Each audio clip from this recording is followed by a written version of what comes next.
So we're talking policy, which is the gestalt of Torah, overall view of things, the vision of Torah. And the idea behind policy is that it tells you how to act beyond the details of halacha, l'chmi mashur sedin, but also has an effect back upon halacha in terms of helping you direct through the halacha in certain ways. Such as, for example, in the first case that we mentioned, in terms of the machlokas between Rabbi's Tarfon and Akiva, Rabbi Tarfon, Rabbi Akiva, and Rabbi Shimon ben Gamliel, in terms of how a Beit Din should work. They'd say we would never execute anyone, and Shimon ben Gamliel says then you'll be marba. You'll be marba ritzicha. You'll have a lot more marba shvichas dam in Israel. You have much more murders and so forth. But the point is that since with Rabbi Akiva and Rabbi Tarfon is saying that I will work in the law a certain way. I can direct the law a certain way because there's drisha and hakira on witnesses. A court is allowed to ask any questions they want, and if a witnesses contradict each other in any of those questions, they're thrown out. So Rabbi Akiva and Rabbi Tarfon are basically saying, don't worry, I can find a way to destroy their testimony.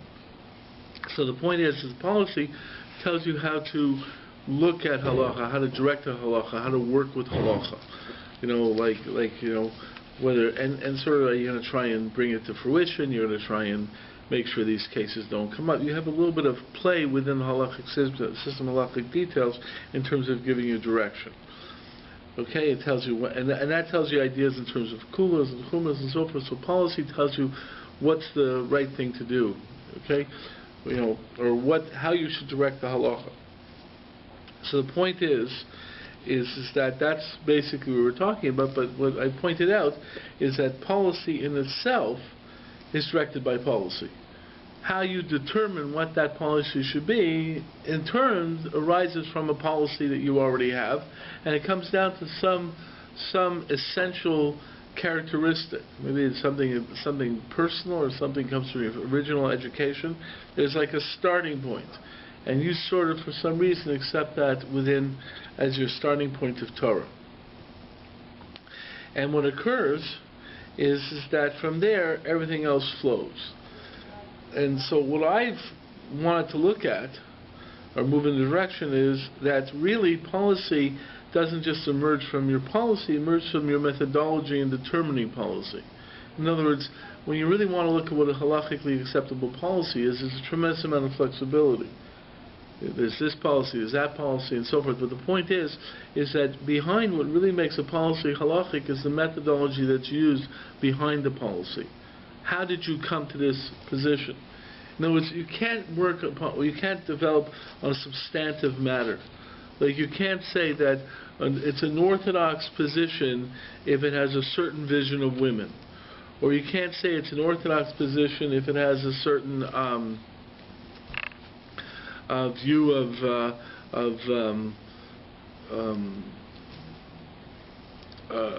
science or something like that. There's so much flexibility in substantive matter. Yeah, it's an orthodox position. You got to believe in God, but there's tremendous flexibility in that. The point is what really marks the orthodox position is comes out from methodology. That you can see it's an orthodox position from the way they constructed it, based upon their starting point. Okay, the starting point has to come from within, somewhere within Torah thought, but then you have to see how it's developed. And what happens is you can have very different policy conclusions that both started from a Torah perspective. So let's say in terms of Eretz Yisrael. So on one hand you have Rav Kook, and the other hand you have the Satmar Rav. So Rav Kook held that Eretz Yisrael is Yitzchalted Geula, and he held it's really very important to be involved, and so forth and so forth. And the Satmar Rav held that this was a Ma'aseh Satan, right? So the point is, if you look at the definition of policy as a substantive matter, one's in, one's out. How do they get there? The fact is that they put this together from the halachic basis, and somehow their methodology led them to this conclusion, but they all had this, there's something in the methodology that defines it as an acceptable halachic policy. So that's what I want to get a little bit more into, the direction I wanted to go. But in doing that, I came across this article. And this article, I thought, was a good example of issues in policy. I think also I'm going to show that I think this has something to do with what I'm going to say in terms of methodology. See, what happens in this article is that he's quoting from Shimon Schwab. Shimon Schwab, I didn't read the closing chapter of Selected Essays, which he quotes. This article, by the way, is from tradition. It's the latest tradition. And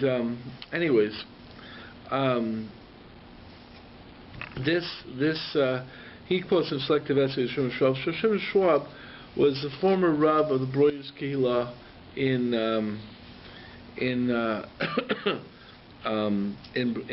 Washington Heights. He was actually, I remember from understanding, he was a member of the Moses Gedolei Torah. He was a major rabbinic figure. And Rashab put out, and this I did read, he put out a pamphlet called Elu Ve'elu, These and Those, where he presented the distinction between what he called the Torah-only position and the Torah im derech eretz position. Torah-only position is the position that there's only Torah and there's no secular studies. In fact, in the extreme of, let's say, Reb Chaim Soloveitchik, it's usher to learn secular studies. And then you have Reb Shimshon Hirsch, and he was an advocate that Shimshon Hirsch was not Hurrah Shah. It was not because Germany was like this. He developed this idea of Torah derech eretz. He holds that Shimshon Hirsch held that l'chatchila. This is what Judaism is about. It has to work with derech eretz, be involved in the world, right? So the fact is, this story is Shimshon Hirsch, no German poetry, for example. Like, he was very much involved in the cultural aspects as well. Okay, I remember once I had a friend of mine who came on the Breuer's Kehillah, and he invited me over for Shabbos once. And Motzi Shabbos, from guy, really from guy. The truth of the matter is, he eventually became a chassid. He left his Breuer's roots and became a chassid. Okay, but the fact is I remember he invited me over Shabbos for Shabbos once, and Motzi Shabbos, they were playing Bach or Beethoven, the record player. Back in those days, record players playing Bach or Beethoven. In other words, the German idea was not just like learning some information. It was adopting the culture if it's dignified culture. So he holds, Shimshon held that was l'chatchila, that was a policy perspective. These are policy perspectives.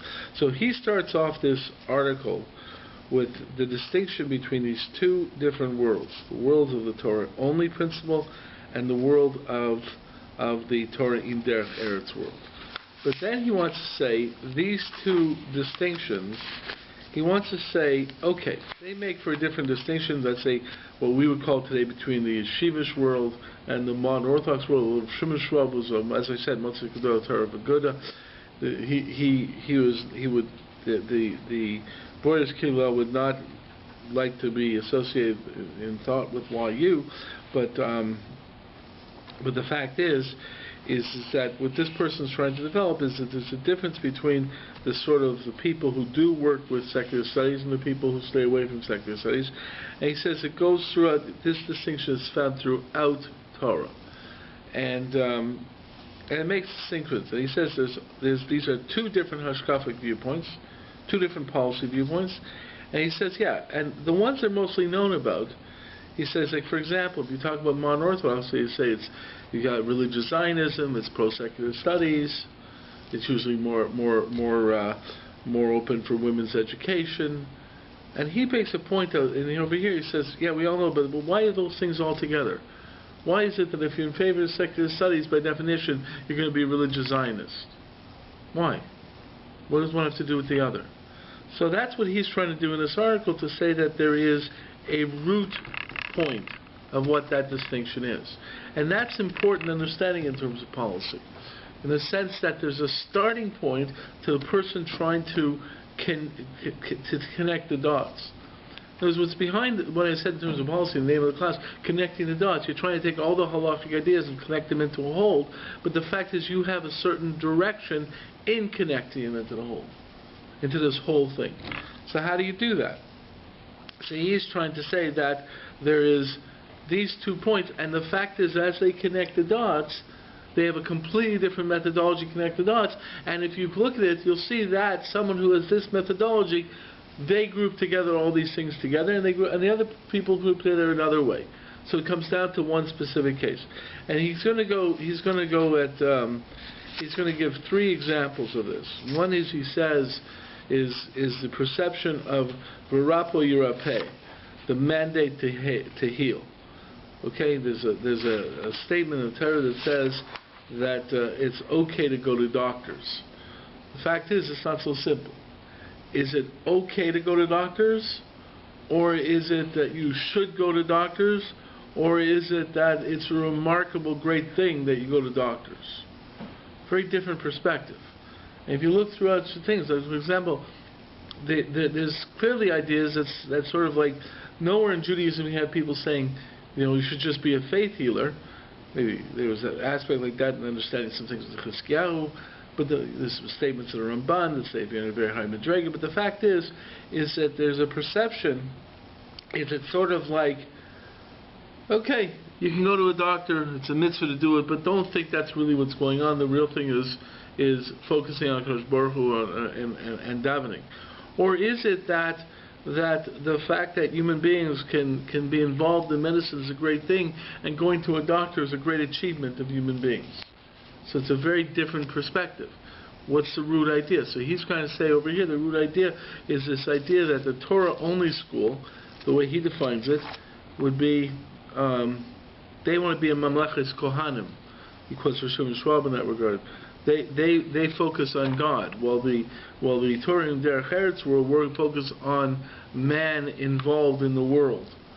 Okay. Now the truth is that distinction is a distinction. I think the way I define that distinction, outside his article, but the way I always understand, and I do see the distinction, is an inherent dichotomy of Adam Rishon. Adam Rishon has 2 different functions. One is he is Puravu Milu ad Aretz v'Kivshuha, to conquer the world, and in that statement he's defined as having a Tselem Elokim. The fact is that this is the place where man can exercise his own will, exercise his rulership. It's an idea of achievement, and that's an aspect of the Tselem Elokim. There's another aspect, which is the Shomer Sagan, that Adam Rishon is told to protect to look after the garden and so forth.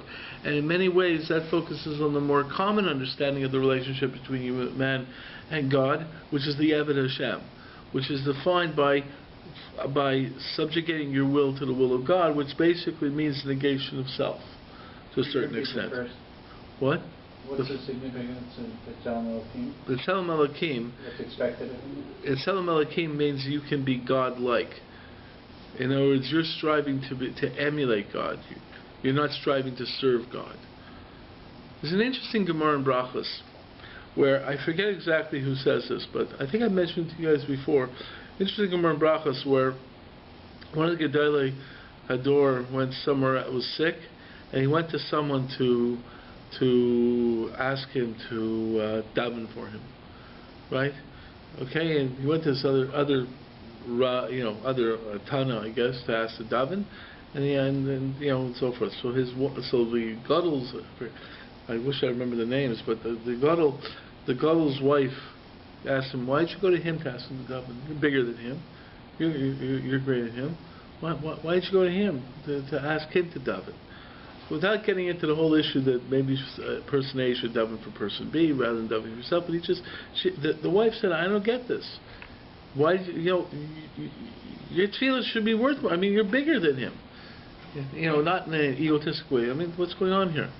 So he said something very straightforward. He says, "It's true. I'm bigger in limud, in lamdas. It's true. But he's bigger in tefillah. And let me tell you the distinction. says, let me tell you the difference. Let's say you want to get a favor out of a king.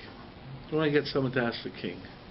So you go to the prime minister and say, listen, can you do me a favor? Can you ask the king for some Leafs hockey tickets, in Toronto? Get the king to do a favor. You don't go to the prime minister. The prime minister meets the king. It's a formal meeting. Right, walks in, chashiva, and so forth, meeting people, and so forth, and so forth. There's a certain chashivas, okay? But the king's relationship is not like a ben bias. It's not like a household. It doesn't have thing. It says if you want the Leafs tickets, see, we're in Toronto. If you want the tickets, you go to the king's chamber butler, or whatever, or chamberman, or chambermaid, right? You say, listen, can you do me a favor? You ask the king for some tea please, because that relationship with the king or queen is very, very different. He's much more, ben bias. He's much more involved and so forth and so forth. He says, my relationship with the Kodesh Baruch Hu, because I'm involved in lamdas, is I'm like a sar. I'm an officer, right? But I'm sick. I'm asking Kodesh Baruch Hu for help. I'm going to ask for rachamim. So he says, you got to go to the person who's big in davening, because the person who's big in davening, he's like the ben bias. He's like the member of the household. So therefore, he's more likely to get a favor. But that's the same distinction here. That Tselem Elokim is an aspect of emulating. It's a certain level of officership. You're trying to emulate God. There's a certain dignity to that idea. The Eved Hashem has an aspect of being the servant of God, which is a different perspective. Now the truth is that dichotomy, I think, is a basic dichotomy that exists throughout Torah. We are constantly moving between that dichotomy. Now, I find it a little different than the Rab defined it in Lonely Man of Faith, Adam 1 and Adam 2. I'm not really breaking that dichotomy. I'm saying a little bit different here, but it's very close to the dichotomy that's being expressed here. Okay? And then he talks about Europe or Europea. The fact that man now has worked out cures. The discovery of penicillin. It's a great thing. Look what man has done. It's a tremendous achievement. Baruch Hashem, that man has been able to accomplish this. Okay? On the other hand, there's other people say, basically you should always recognize this from God. Ultimately, penicillin also comes from God. But the fact is that you sort of like downplay any achievements and basically recognize that it's all hands of God. And he also turns this around. He also expresses this in terms of how you look at Kedushim, at creative interpretations of Torah. Okay? You see this attitude in lamdas, in learning, where there's certain people who just are like, there's two terms that's used in the Gemara between the Oker Harim and the Sinai. The Sinai is someone who knows, everything, right? And it's Masuder and so forth and so forth. He basically presents a tradition. Okay? He basically gives it over and presents a tradition. Thoughtful and so forth, but basically he's presenting the world as it is. It's like going to a class and just hearing information presented in an orderly fashion, worked out, so forth and so forth. It's excellent shurim. You need a talent to be able to do it, but but you're basically presenting the information. The Oker Harim is the person who breaks down mountains, destroys mountains. That's a Baal Chiddush. Guy comes up and says something out of left field. And where did he get it from? Because his lamdas, his mind, it's unbelievable. He just comes up with remarkable ideas. Total genius. Total vision of different things. So there's a challenge. There's a question: who's greater, the Oker Harim or Sinai? Truth is, Gemara ends up saying Sinai, but then there's other people who say that's only when they didn't have published books. So someone say when they had published books, when you didn't have published books, you had to know everything by memory. Then a Sinai was better. It was obviously a higher madrega. But now that we have libraries and you don't need to remember everything yourself, you just have to know where to look in the books. The Oker Harim is better because it's better to be mechadish. But the truth is, it represents the same distinction. And the final thing he says is it affects on how you look at work. How do you look at the fact that man has to work?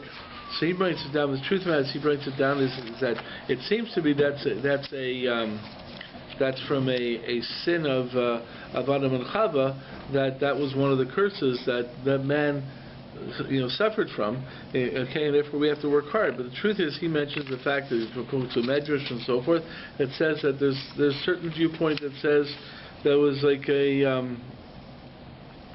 it's a great thing that man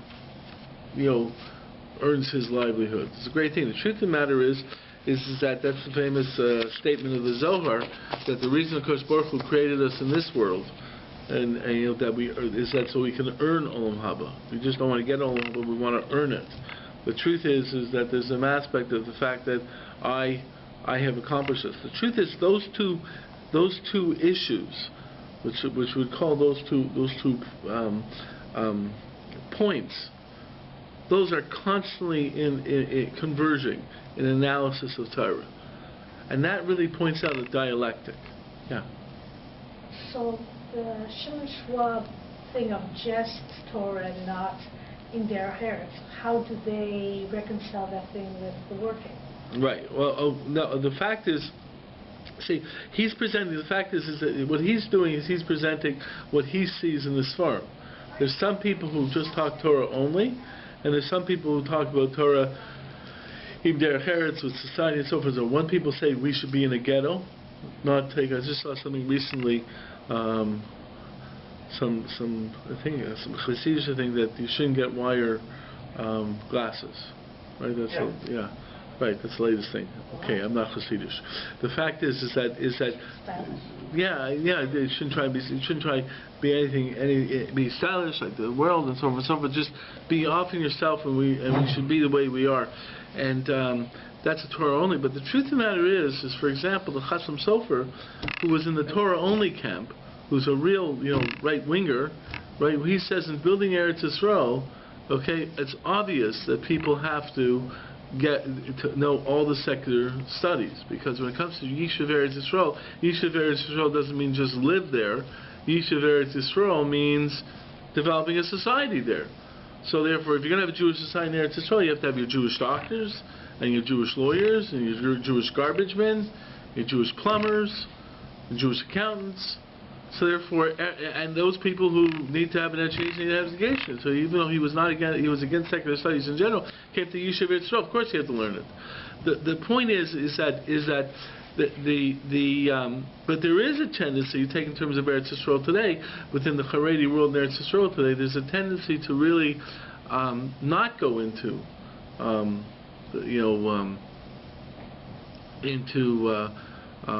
worrying about jobs and so forth and so forth. There's a lot of issues like that. I remember there was an issue came up where the men didn't work, and there's a whole issues in society why the men didn't work. It has a lot to do with the deferments in the army and so forth and so forth. But the fact is the women worked, and they found that the women wanted to start going to university to improve their ability to make money with a higher degree.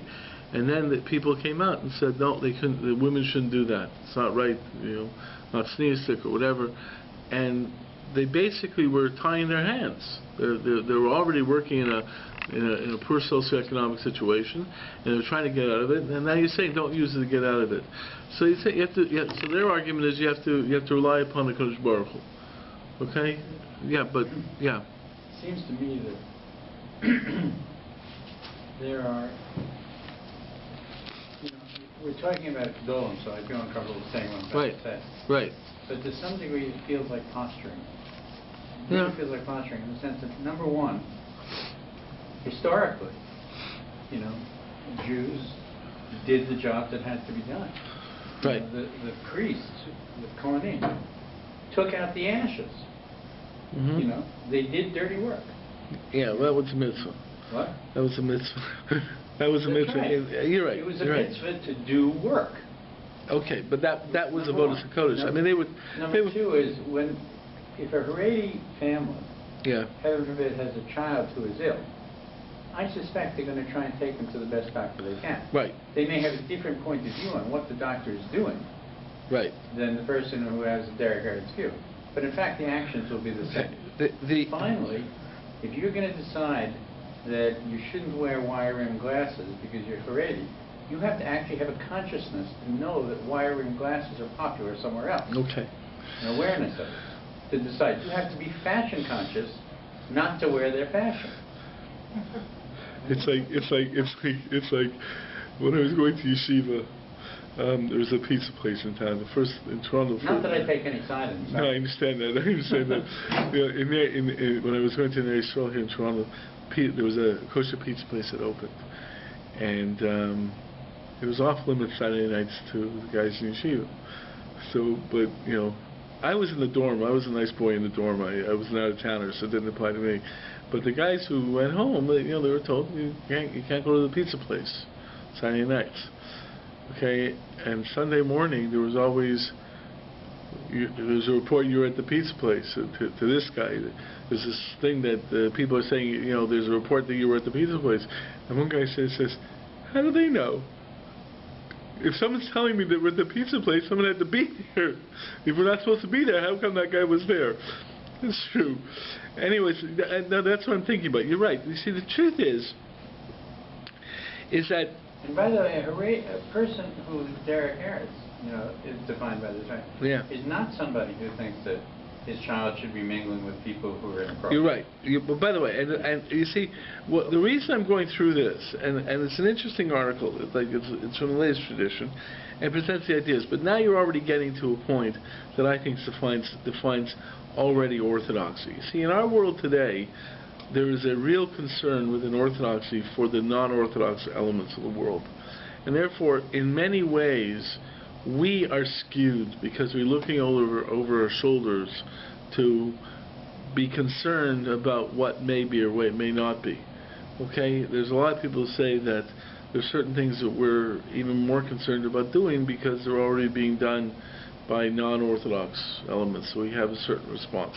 We're not living in a situation where we can derive our own world just through our own mechanisms. We are, if you want to say posturing, we are very much affected by the world around us and by making sure that our position is seen to be not their position. Okay, you have to understand their position. Right, yeah, and therefore, and then you respond to it, but you have to understand the position, or you at least have to say, even not understand it, you say, they're doing it, therefore we can't do it. Okay? There's almost a reaction, and it's very sad. Like, for example,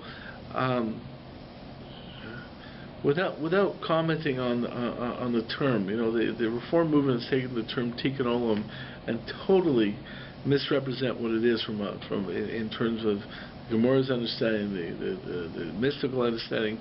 But the modern term for Tikkun Olam, the way it's used, it's not the way it was used within the Torah literature. However, like for example, Tikkun Olam, wage and price controls is an action of Tikkun Olam. Tikkun Olam means things to maintain the structure of society. It doesn't mean helping out the poor in the Sudan. Now, that's the term. Is there still a mitzvah in helping out the poor in Sudan? Absolutely. Okay? There's clearly helping out. I just wouldn't use the word Tikkun Olam. Reform used the word Tikkun Olam. That's an incorrect use of the term, but it's for sure the right thing to do. But you now see, because the Reform movement is so involved in helping out people in the Sudan, we're so reluctant to do it. So it's sort of like, it's not a frum thing to do. Frum guys goes out, if you're a person that goes out, let's say on the Bahafta organization here in Toronto, which has a van that goes help the homeless, right? So they have volunteers go with them throughout the night to hand out food to the homeless. Okay, so the point is that it's something like, well, all the reform people are pushing it, and so forth and so forth. So from people are sort of like, no, I don't want to do that, right? It's unfortunate, it's a thing to do. So that you're right about in terms of posturing. The fact is therefore we're leaving to things moving one way or the other. So in terms of what's happening today, it's being skewed from what happened historically. But the thing is, and this is what we were saying, what you're really defining, though, is that what really is at the essence of Torah is the dialectic.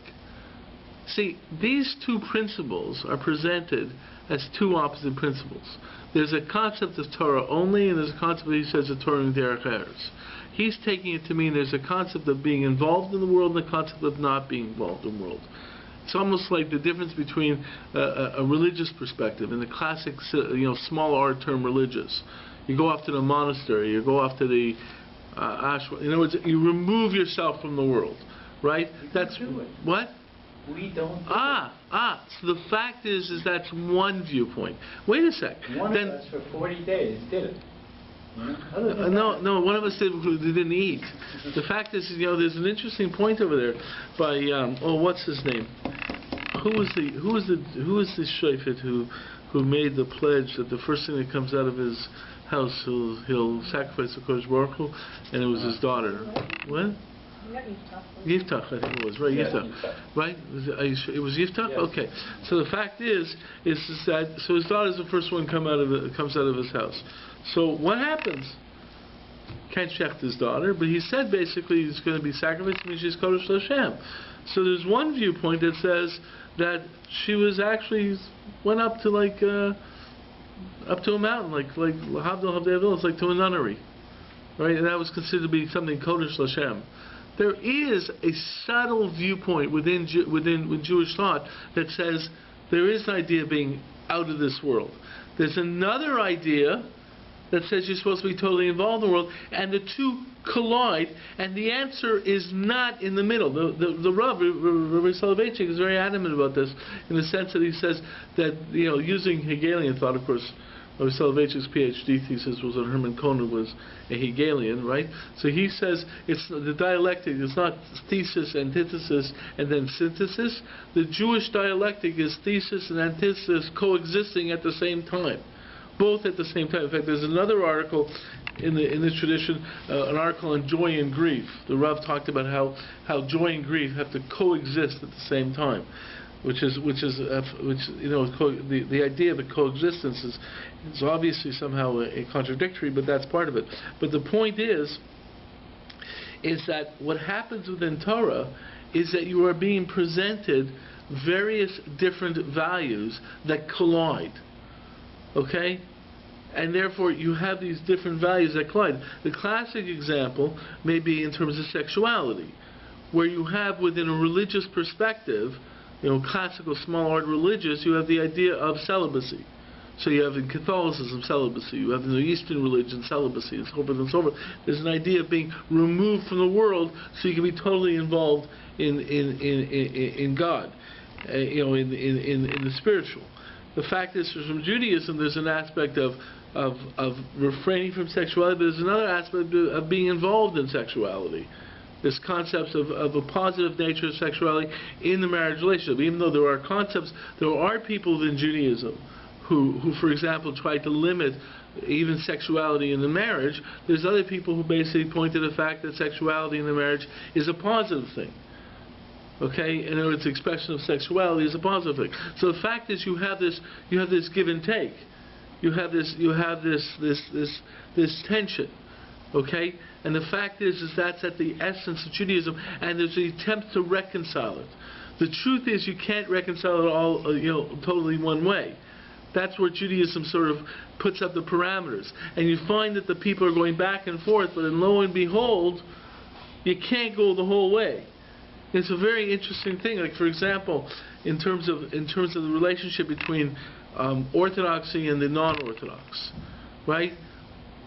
There's people who basically say one nation, we're one nation, and they don't like to point out any distinctions between the Orthodox and Orthodox. We should be one nation, and we should all be together, and so forth in Jewish councils. There's other people who basically would like to have nothing to do with the non-Orthodox.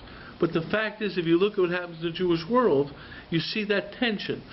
No matter how much you want to talk in terms of one nation, and there's no distinction between Jews and between Orthodox Jews and non-Orthodox Jews, if you're Orthodox, there's going to come a point where you have to draw the line. You can't. You got to look different. An example, Rabbi Abi Weiss, who was with open Orthodoxy and so forth and so forth. He's like one nation, so forth and so forth. He wanted to. to express this. I read somewhere in express this. He went up in Riverdale, and he wanted to start dancing Simchas Torah out in Riverdale, and he wanted to get all the synagogues to come out and be involved, and so forth and so forth. So he wanted conservative, reform to go, open Orthodox to get everyone involved, right? Reform says, great, great, great. Of course, we're going to dance mixed. So at that point in time, Rabbi said, sorry, we can't do that. There's got to be, there's a line. I'm sorry, no, can't do that. On the other hand, you try to say a very strong distinction. I mean, Rahman al-Flan, Rosh Shimshon had a very strong attitude towards nothing to do with any formal or Jewish organization that wasn't al pi halacha. He was the first Kiruv Rabbi. He reached out to the non-frum, but in terms of anything to do with a non-halachic Jewish organization, he had nothing to do with. So Mark Shapiro, in his book about the Sridei Eish, mentions that that when Hitler and Machshel started in Germany, it took a year and a half before the Frankfurt Jewish community finally sat down with the rest of the Jews to figure out what they were going to do with Hitler, and it was already too late. But the point is that there's a certain point in time about how much you want to stay away. In other words, what I'm trying to say is that you have this tension constantly happening. And the first thing that I notice in terms of a Jewish policy is that it's like, what do you call it in geometry, where you have like the one center point is a circle. When you have two, what is the ellipse, right? Two center points. It seems that in Torah there's always two center points, and the whole mechanisms of trying to reconcile it. So no matter how much you're against getting a job, there's a certain point in time where you got to get a job, right? You got to be involved in the world.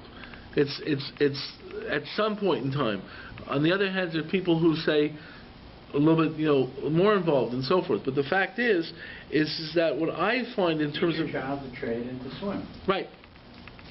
Right. But again, with everything you're saying, this is exactly what happens in policy. You see, that's exactly what happens. Everything you said, and I pointed out before, there's going to be people who understand that differently. Okay? The only trade you show because they're immoral. Something,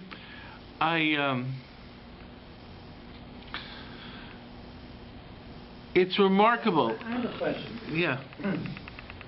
In the Chumash, yeah, which I know is not part of this discussion, but right. in the Sefer Torah, right. What are our examples of people who keep themselves separate from their own society? I can give you a list of 15 of the opposite. You know something? Not to mention Rambam the doctor, Rashi the vintner, and you go through the list. Let me, something. Let me.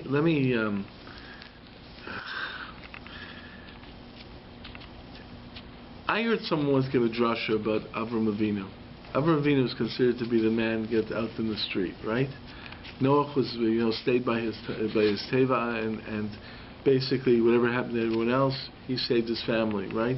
Right, but to say Avram Avinu, he went out there and so forth. A classic example is he went out there and tried to save Sdom.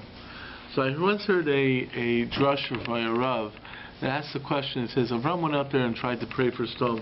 Well, how come Avram didn't go into Sdom and try to mukarav them? How come Avram didn't get down there and say, "Hey, you guys, come on around"? Avram kept his distance from Sdom. By the way, right. He actually held as a mistake when he had the opportunity to. Well, that's you see. Whenever you hear someone say it's a mistake, it's like Avram Avinu when he went down to Egypt. There's some Meforshim that say Hecht gadol chata Avram Avinu, like I think it was Chicago. That's the Ramban. And Shimshon Hirsch at the same point in time. It's remarkable. The Ramban says this was true in the city we left Eretz Yisrael, and Shimshon Hirsch says, listen, I don't think it's so bad that the Ramban attacks Avram Avinu. We don't treat our patriarchs as angels. They sometimes make mistakes and so forth. This is not one of those cases, though. he was right to go down to Egypt. The fact is that it's interesting to watch these things on how they can be interpreted. And that's why when you look at when you take Avraham Avinu, okay, he didn't say Sodom, but what was he doing? He was feeding complete strangers at that moment. Only if they came to him. What? Only if they came to him. His tent was open, but he didn't go out there trying to help out people. You see, I'm not defending that. What I'm trying to say is that there's a dichotomy. You know, it's when you try and prove one thing, right? Unless you're trying to prove it like. Wait a second. He made thousands of souls. Yeah, that's a question. They all came to him. That's what we said. He didn't preach. They came to his tent. Seems to be. There's people basically say that he didn't go out there. Maybe Avram, and then other people say, Avram can go out there. Are you Avram? No, you can't go out there. People I just heard someone say something very interesting. He says someone told me this, that at Breuer's is the Frankfurt Kehillah. It's the descendants of Shimshon for. I mean, it's the Shimshon for Hirsch Hashkafa, right? So there's a Rav in Breuer's who basically got up there and said, Torah and Derech Eretz is a great idea, but you have to be a Shimshon for Hirsch to be able to bring it to actualization. I'm not a Shimshon for Hirsch. No one is a Shimshon for Hirsch anymore. So we're going to drop the normal yeshivish idea, and we're not going to have any more secular studies. And supposedly that one of the major lay leaders of the Breuer's Kehillah, quit on the spot. The fact is that yeah, he can do it. I can. All I'm pointing out is that there's a tension. The fact is that there's no doubt that there is an idea of staying away from any negative influence, and there's a tension back and forth. The point is, in the Torah. What? It's actually not in the Torah. In the Torah, what? People are constantly faced with negative influences. Yeah, Abraham, Yitzhak, Yaakov. That's a Rabbon L'Islam. That's perceived to be Rabbon L'Islam. That they had to do it. But the truth is, you take Moshe Rabbeinu, he went up to Midian. He didn't want to go back. You see, I'm not disagreeing with you. I'm trying to say that every proof you're going to bring, someone else is going to read it another way, and that's why policy is so malleable.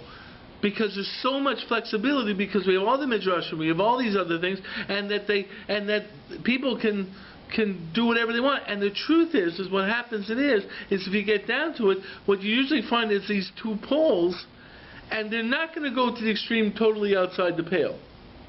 In other words, no one's going to advocate celibacy, because you do have pruruvu. So you're not going to go as far as the other religions if you are a more religion-only type person.